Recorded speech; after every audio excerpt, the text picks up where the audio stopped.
Señor González, ¿en calidad de qué fue usted a Irán? ¿O invitado por quién o en nombre de quién? Invitado por el gobierno iraní, es la segunda visita que hago en año y medio. El Ministerio de Exteriores iraní me cursó la invitación y después de haber tenido además conversaciones fluidas e intensas con ellos en distintas ocasiones. ¿Estaba informado el gobierno español de esta visita? Sí, yo tengo, por pura responsabilidad, tengo la costumbre, cuando el tema lo merece y es delicado, al viajar, de informar al gobierno español de que voy a hacer un desplazamiento y voy a viajar, en este caso a Irán, a ver a las autoridades iraníes. ¿A las autoridades, no solo al presidente Ahmadinejad? No, yo empecé con el ministro de Asuntos Exteriores que me había invitado, hablé después con Larijani, que es el negociador del tema que está sobre la mesa con la comunidad internacional y a la vez preside el Consejo de Seguridad iraní. Hablé después con del anterior presidente Rafsanjani, que preside lo que se llama allí el Consejo de Sabios. También tuve la oportunidad de charlar con el presidente de lo que aquí sería la Corte Suprema y terminé viendo al presidente de Irán. Y el resumen de todas esas visitas, ¿cuál es? ¿Qué está queriendo Irán? ¿Qué amenaza puede constituir Irán en este momento? Vamos a ver, lo que reiteran una y otra vez, yo creo que alguna vez habría que tomarlo en cuenta, que ellos quieren energía nuclear para uso pacífico y que incluso tienen prohibido en su sistema el uso no pacífico de la energía nuclear. Reiteran que quieren que les apliquen el Tratado de No Proliferación Nuclear, que ellos son signatarios de ese tratado, sin ninguna discriminación, con todas las leyes de la ley, porque ellos no quieren ocultar nada. Eso es lo que reiteran. Por tanto, que no quieren que la comunidad internacional o los representantes que están negociando con ellos de la comunidad internacional le pongan precondiciones para eso que consideran un derecho de acuerdo con la legalidad internacional.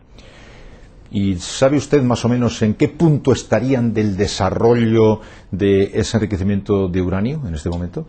No lo sé, no lo sé, sería una opinión personal, pero mi opinión es que están en el comienzo y que el recorrido incluso para el uso pacífico de la energía nuclear es todavía largo y que la tecnología, creo yo, que la tecnología que usan teniendo una situación de bloqueo del proceso es una tecnología relativamente antigua y con dificultades, pero el Tratado de No Proliferación Nuclear le da a Irán, como a todos los demás países del mundo, el derecho a usar pacíficamente la energía nuclear.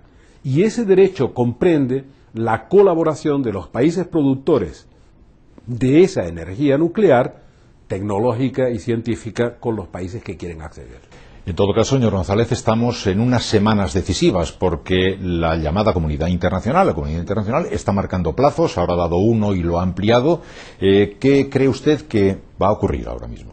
Pues verá, primero por la experiencia que he vivido, siempre me agobia que nos demos unos plazos muy cortos que tienen un vencimiento cierto y cuando lleva el vencimiento tengamos que recomponer la figura para ver si damos un nuevo plazo o no. Eso no me parece una buena técnica, por eso me parece tan oportuno lo que ha aclarado Solana, es decir, nadie ha hablado que en 15 días hay que resolver nada, ¿no? Si se negocia o no, tiene que hacerse rápido y con eficiencia, es lo mismo que dicen los otros. Por tanto, yo creo que ponerse plazos de esto no tiene mucho sentido. Lo que hace falta es saber y es mi convicción, que hay margen para negociar no solo el paquete nuclear, sino y sobre todo la participación de Irán con la comunidad internacional en la estabilidad regional. Es decir, para pasar de considerar a Irán como un enemigo del mundo, como el eje del mal, cosa que lo consideran algunos, otros no, por cierto. Los que son los musulmanes no lo consideran así. Pero en fin, para pasar a ser una nación con toda la historia y con toda la potencia de Irán que coopera con la estabilidad y la paz. Irán es una pieza clave en todos los equilibrios de Oriente Medio y no solo de Oriente Medio. Estaríamos jugando con un país al que, deduzco, desde su punto de vista, deberíamos tratar de seducir más que de amenazar.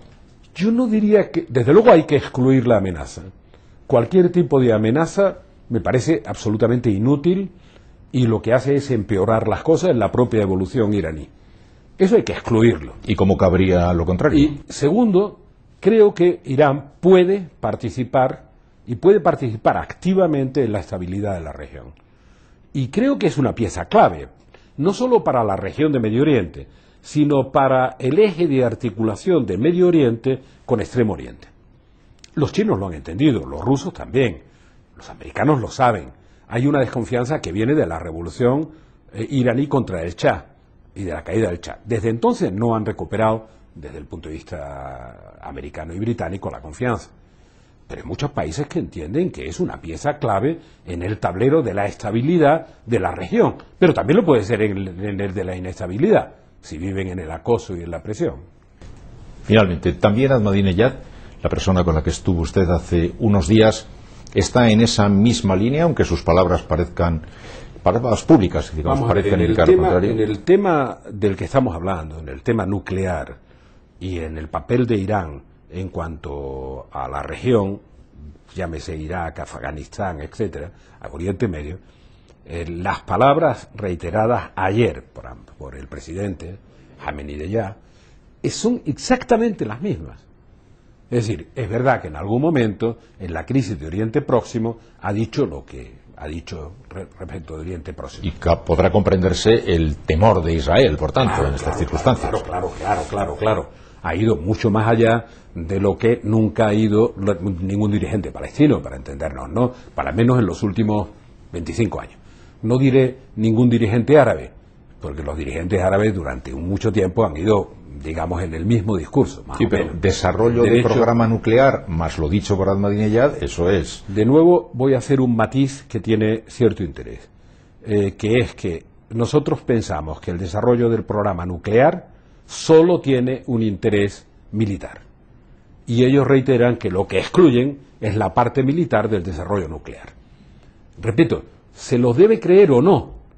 Digo, hombre, lo que se debe hacer es aplicar la legalidad internacional tal como es, tratado de no proliferación, tal como es, y establecer un clima de diálogo y de conversaciones para saber si efectivamente se puede llegar a acuerdos en base a una confianza recíproca. Porque la comunidad internacional puede explicar sus razones para desconfiar de Irán, pero Irán tiene unas cuantas razones inmediatas para desconfiar de algunos de los interlocutores, entre otras cosas porque ha pagado 1 millón de muertos en una guerra que no ha provocado, como la guerra con Irak, y no la provocó. Por cierto, que es un tema que es serio, y no hay memoria histórica de una guerra provocada por Irán. Señor González, muchas gracias. A ustedes.